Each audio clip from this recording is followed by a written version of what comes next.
Sadurunge awake dhewe lair ing alam donya, hitungan umur durung diterapake awake dhewe, alias isih nol. Nol kuwi artine isih ning alam roh, durung duwe jasad. Ing tembang macapat iki dilambangke ing tembang Masku Mambang. Sakwise Masku Mambang, jabang bayi ing jero garbaning ibu kuwi mijil utawa lair. Ndoke wis pecah dadi angka 1. Saka momentum mijil iki, mula hitungan cakra manggilingan wis diwiwiti. Angka 1 kuwi simbol saka awal mulane kabeh babagan kabeh kedadian ing uripe awake dhewe. Banjur mlebu ing angka welasan, angka las-lasan, 11, 12, 13, 14, 15, 16, 17, 18, 19. Angka-angka iki ana ing fase tembang kinanti. Ayahe bentuk jati diri lan awitan dalan kanggo nggayuh cita-cita. Kinanti asale saka tembung tuntun lan kanti kang ateges bocah kuwi butuh tuntunan utawa dalan kang bener, tuntunan saka wong tuwa supaya kegayuhane iso kawujud. Sakwise las-lasan banjur nyedak ing angka likuran. 21, 22 nganti 29. Ing basa Indonesia, angka 20 kuwi lumrahe diucapke 20, 21 kuwi 21, banjur 22, 23, 24 lan sabanjure. Nanging ing basa Jawa, 21 kuwi ora diarani 21. Nanging diarani selikur, banjur 22 kuwi 22, 23, 24 lan sabanjure.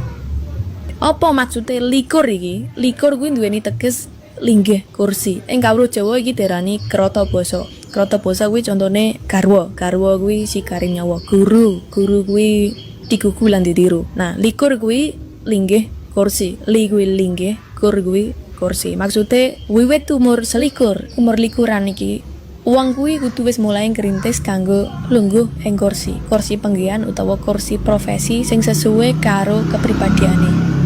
Umur likuran kuwi momentum, yen welasan kuwi momentum kanggo milih sekolah utawa babagan sing arep disinaoni. Mula umur likuran kuwi momentum kanggo nekuni apa sing wis disinaoni. Godaan-godaan sing barengi fase likuran iki yaiku soal asmara utawa percintaan. Fase iki nek ning tembang macapat ana ing asmara dono. Kenapa selawe ora diarani 25? Mergo iki uga angka spesial. Iki uga dianggep momentum. Selawe kuwi artine seneng-senenge antarane lanang lan wedok. Wong Jawa nganggep yen ing umur selawe kuwi minangka umur sing cocok kanggo ngawiti urip bebrayan. Selawe kuwi ancer-ancere. Dadi sakjroning angka likuran mau, selawe kuwi umur ideal kanggo rabi utawa nikah. Ing fase iki digambarke ing falsafah Jawa ing tembang macapat Gambuh. Gambuh kuwi asale saka tembung jumbo utawa nyawiji. Tembang iki nyritakake bab prasetya utawa komitmen, manunggale rasa katresnan kanggo ngawiti omah-omah. Sawise likuran saiki nganti umur 30-an, 31 nganti 39. Ing umur-umur iki awake dhewe mlebu ing fase dandang gula. Gambaran fase iki yaiku panguripan sing wis nganti kemapanan sosial utawa kesejahteraan. Dadi cukup sandang, pangan, papan. Saiki ngancik umur 40-an. Iki umur sing penting sakjroning panguripane awake dhewe. Ya kabeh penting, ning iki uga tonggak utawa momentum sing penting. Yen umur sadurunge kanggo mbangun kapasitas awake dhewe, kanggo awake dhewe, ning nek ing umur 40-an iki ideale awake dhewe uga wis kudu mikir wong liya, wis ora mikir awake dhewe tok. Kudu nglakoni amal utawa dharma. Ing tembang macapat iki dilambangno ing tembang turma. Dadi sejatine saapik-apike wong yaiku wong sing duweni manfaat marang liyan. Yen isane menehi manfaat kanthi amal, ya nganggo duit gak apa-apa. Yen isane nganggo pikiran, nganggo ilmu, ya gak apa-apa. Ditularno ilmu sing manfaat. Lan yen isone nganggo tenaga, ya nganggo tenaga gak masalah. Yen iso kabeh ya luwih apik.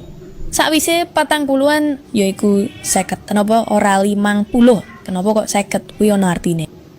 50 kuwi sanepan saka ukara seneng ketunan. Ketu kuwi kopiah utawa kupluk sing biasane tinggo ning masjid utawa ning arep salat. Etu utawa kupluk. 50 kuwi nek ning Jawa wis dianggep tuwa, mula kudu gelem ngakehi ibadah lan gelem mungkur saka perilaku sing ala. Ing falsafah Jawa iki ana ing tembang macapat pangkur. Pangkur kuwi artine gelem mungkur lan nyingkrih saka nafsu-nafsu ala. Saka tumindak sing ala, saka maksiat, wis wayahe semeleh. Mergo sejatine umur 50-an kuwi pancen wis kudu semeleh. Nyelehake kekayuan donya diganti marang kesenengan akhirat. Kanthi simbol kedul seneng kedunan berarti seneng ning masjid. Sakwise 50 ya iku suwida utawa sewida. Kenapa kok ora 60? Kenapa kok sewida? Iki ya ana artine. Kenapa guru kok pensiune uga sewida? Sewida kuwi artine sejatine wis wayahe tindak. Yen awake dhewe wis umur sewidaan, mula udune kabeh tujuan iki tujuan awake dhewe wis ora ana sing kanggo tujuan donya maneh. Kabeh kudune wis kanggo pangeran. Jano ket umur sadurunge uga ngono. Nanging nek swidak iki wis batas akhir. Dadi nek awake dhewe diparingi yuswa luwih saka iki, mula kuwi sakjane bonus. Lan bonus umur kuwi kudu dimanfaatke bener-bener sadurunge awake dhewe tindak utawa bali menyang asale roh awake dhewe.